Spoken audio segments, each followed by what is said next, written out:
Varicose veins కి సరైన చికిత్స కోసం సంప్రదించండి ఎవిస్ హాస్పిటల్. రమగారు నమస్తే. నమస్తే జయ. రమగారు, పుట్టింటికి వెళ్ళి వచ్చేటప్పుడు తెచ్చుకోకూడని వస్తువులు ఏమైనా ఉంటాయండి? ఇవన్నీ సిద్ధాంతాలు కదా జయ, ఎవరిళ్లలో వాళ్ళవి. ఒక్కొక్క చోట ఇది సరే అంటారు, ఒక్కొక్క చోట అబ్బే అది కాదంటారు. ఓకే. అన్నిటికీ ఒడి నింపేటప్పుడు అరటిపళ్ళు పెట్టకూడదంటారు కొంతమంది, పుచ్చకాయ పెట్టకూడదంటారు కొంతమంది, అది పనికిరాదు. ఈ ప్రాంతాల్లో కొన్ని, ఆ ప్రాంతాల్లో కొన్ని. మీకు తెలిసినవి మీరు అవలంబించేవి ఏమన్నా ఉన్నాయా? ఉంటాయి. జనరల్గా పుట్టేళ్ళ నుంచి కొన్ని తీసుకురాం. మామూలుగా పెళ్ళప్పుడే మనకి రోలు, రోకలి, తిరగలి అలాంటివి ఇస్తారు. అవును. కొత్తవి వాడినవి ఇవ్వరు, ఇంట్లో ఇవ్వరు. కొత్తవి పెళ్ళప్పుడే ఇచ్చేస్తారు, సారితో పాటు పెడతారు. అవును. రోలు, రోకలి, తిరగలి, సానా కదా, కొన్ని వస్తువులు పెట్టేస్తారు. చేట, జల్లెడ పెట్టరు. అలాంటివి తెచ్చుకోకూడదు పుట్టింటి నుంచి.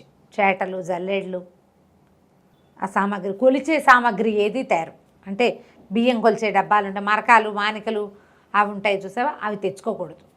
ఓహో. అవి పుట్టిళ్ళల్లో ఇవ్వరు మామూలుగా, మన పెళ్ళిళ్ళప్పుడే. తర్వాత పెళ్ళిళ్ళల్లో గౌరీ పూజ చేస్తారు కదా, ఆ గౌరీదేవిని తెచ్చుకోకూడదు.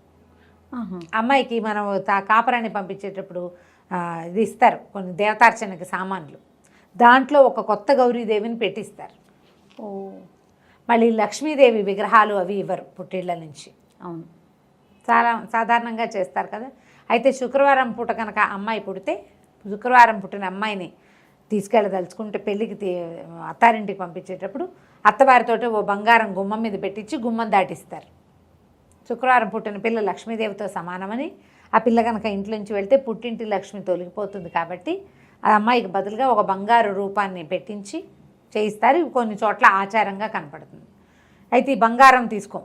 ఈ మన పుట్టింటి కాసులు పెడతారు చూడు, పెళ్ళి తర్వాత జరిగే నోములకి, అవి పుట్టింటి వాళ్ళు చాలా చోట్ల పెట్టరు. కాసులు అత్తవారే పెడతారు. లక్ష్మీ కాసు, రూపులు పెడతారు కదా, రూపులు పిల్లైనా కొనుక్కోవాలి, అత్తగారైనా కొనిపెట్టాలి, కానీ తల్లులు కొనిపెట్టకూడదు. ప్రాంతాల్లో ఇవన్నమాట. అక్కడి నుంచి నూనె, ఉప్పు అవి తీసుకెళ్ళకూడదు. అయితే నూనె తీసుకెళ్ళకూడదు, ఉప్పు తీసుకెళ్ళకూడదు. ఊరగాయలు మాత్రం పుట్టింటి నుంచే వస్తాయి. అవును.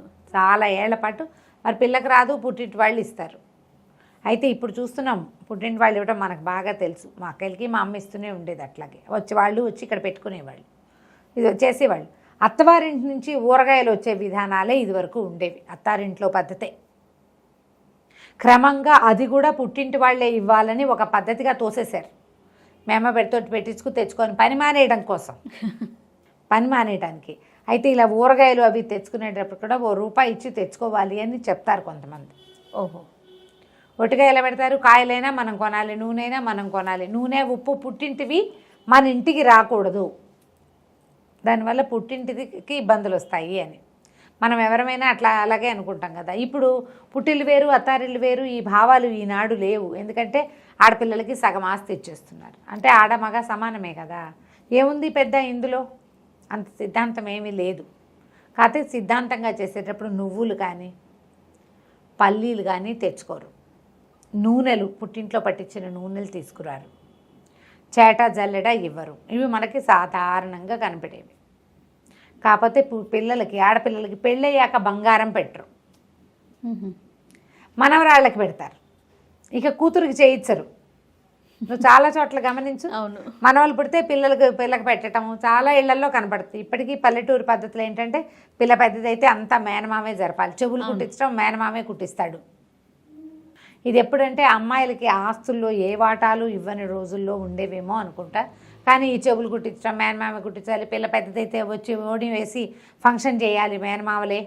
తమిళనాడులో కూడా ఇట్లాగే జరుగుతుంది. మన దగ్గర కూడా మేనమామే అమ్మమ్మలే జరుపుతారు. బంగారం తెచ్చి పెడతారు పిల్లకి. ఇవి కనిపిస్తాయి. కొంచెం మగపిల్లలు మాలాంటి వాళ్ళ ఇళ్లలో అనుకో, ఒడుగులు అవి చేస్తారు మగపిల్లలకి. ఈ ఒడుగు చేసినప్పుడు వాడి చెవులు కుట్టించడం మేనమామే కుట్టించాలి. తర్వాత ఏమో పంచపాత్ర అవి ఇస్తారు, ఒడుగులు వాడు సంధ్యావందనం చేసుకోవడానికి. ఆ పాత్రలు కూడా అమ్మమ్మ, మేనమామ వాళ్ళే ఇవ్వాలి, అలాంటివి ఉన్నాయి. ఓకే. వీళ్ళు కొనకన్నా పుట్టింటి వాళ్ళు అవి ఇవ్వచ్చు. బంగారం మాత్రం ఆడపిల్లలకి సాధారణంగా, అంటే ఇప్పుడు తల్లి మరణానంతరం వచ్చే బంగారం రావటమే కానీ ఆడపిల్లలకి తల్లులే వస్తువులు చేయించి పెట్టేది ఇది వరకు లేదు, ఇచ్చేవాళ్ళు కాదు. బాలతొడుగు పెళ్లిలో ఏమి ఇచ్చారు ఇంకంతే, ఇచ్చేవాళ్ళు కాదు. కానీ ఇప్పుడు చూడు, 2 3 ఆడపిల్లలే ఉన్నారనుకో, తల్లి చేయిస్తూనే ఉంటుంది పిల్లలకి. అవును. ఏటా ఓ వస్తువు చొప్పున నిదానంగా అమర్చుదామని భావిస్తారు. 2 ఏళ్లకోసారి ఓ వస్తువు చొప్పున చేయిద్దాం. మా వాళ్ళలో కూడా ఉన్నారు, అట్లా ఫ్యామిలీలో ఉన్నారు అమ్మాయిలకు వస్తువులు చేయించి పెట్టేవాళ్ళు. చాలా శ్రద్ధగా 3 అమ్మాయిలు ఉంటే చక్కగా ముగ్గురికి ముచ్చటగా 3 రకాల వస్తువులు.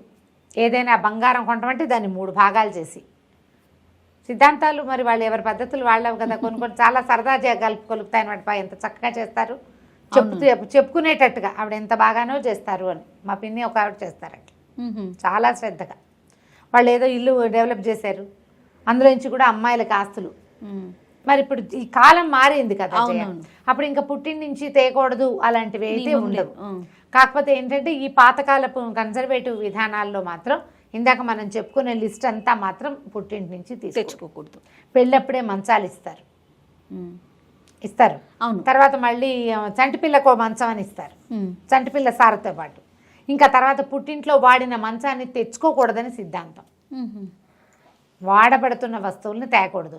ఇప్పుడు ఎట్లా మానేస్తాము? ఇదివరకటి పద్ధతి వేరు, ఇప్పుడు పద్ధతి వేరు. మగపిల్లలు లేరు, 2 ఆడపిల్లలే. అమ్మా నాన్న కాలం చేస్తే ఆ వస్తువులని మనం వాడుకున్నా మనమే కదా తెచ్చుకుంటాము కదా. సిద్ధాంతాలు ఈ రోజున పనిచేయవు అనిపిస్తుంది నాకు. ఇప్పుడు కొన్ని ఉన్నాయి మీరు చెప్పినట్లుగా ఉప్పులు, నూనెలు ఇలాంటివి అంటే ఓకే మానేయగలుగుతాం కనీసం. కానీ ఇట్లా వస్తువులు ఆస్తి స్వాస్తి బంగారాలు గిల్గారాలు ఇవన్నీ ఎలా వదిలేసుకుంటాం?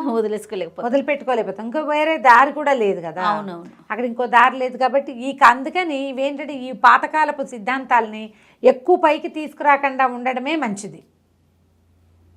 ఏవో కొన్నిటివి పెట్టుకుందాం సిద్ధాంతాలు, చేయగలిగినవి మనం ఆచరించగలిగినవి. అమ్మా నాన్న అన్నీ సజావుగా ఉండి అన్నీ కుదిరినప్పుడు అమ్మాయిలు అట్లా పుట్టి నుంచి తెచ్చుకుంటే వాళ్ళకి ఏదైనా ఇబ్బంది వస్తుందేమోనని అమ్మా నాన్నకి తీసుకురాకూడదు అనేవాళ్ళు. అయితే ఇందులో చాలా ఉన్నాయి.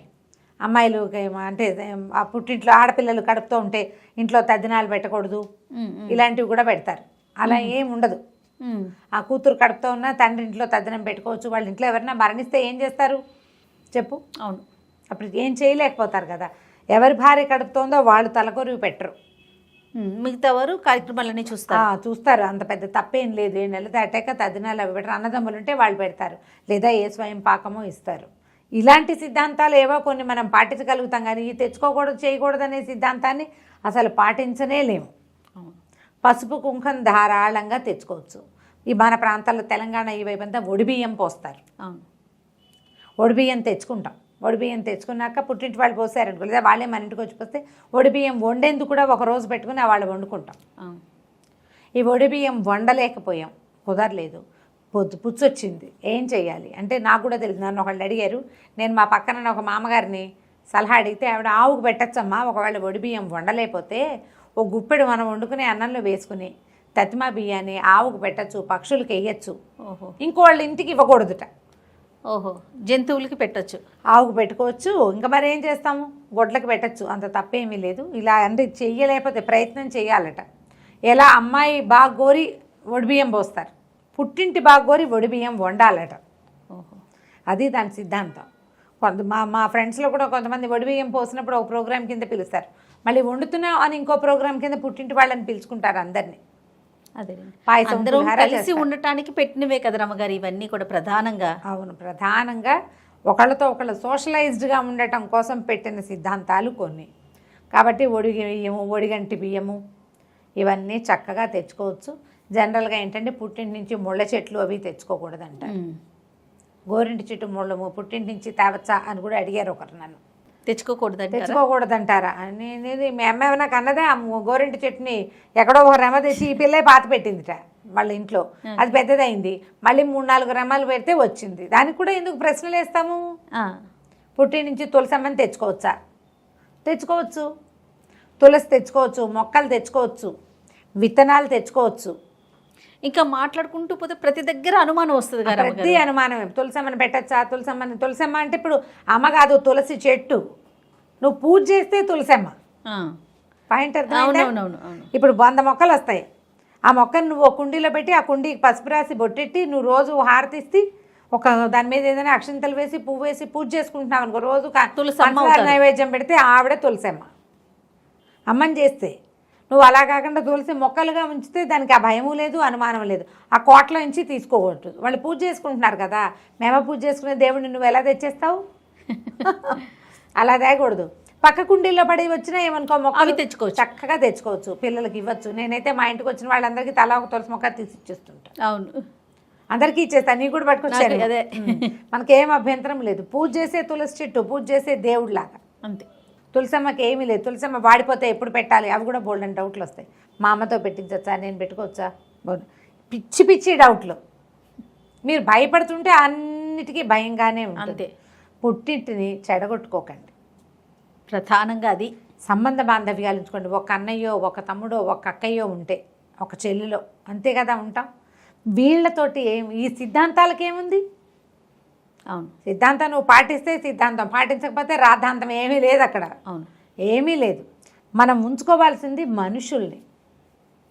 వస్తువులు, విషయాలు వీటికి ఇంపార్టెన్స్ ఖచ్చితంగా ఉంది, కానీ మనుషుల్ని మించి కాదు. ఎస్, కరెక్ట్ చెప్పారు అమ్మగారు కదా. కాబట్టి ముందు మనుషులకి ఇంపార్టెన్స్ ఇవ్వండి. మీ అమ్మో, అన్నయ్యో, మీ వదినో అలా పుట్టి నుంచి తీసుకెళ్ళకూడదమ్మా అంటే వాళ్ళ భావాలకి గౌరవం ఇచ్చి వదిలిపెట్టేయండి. అసలు గొడవే లేదు.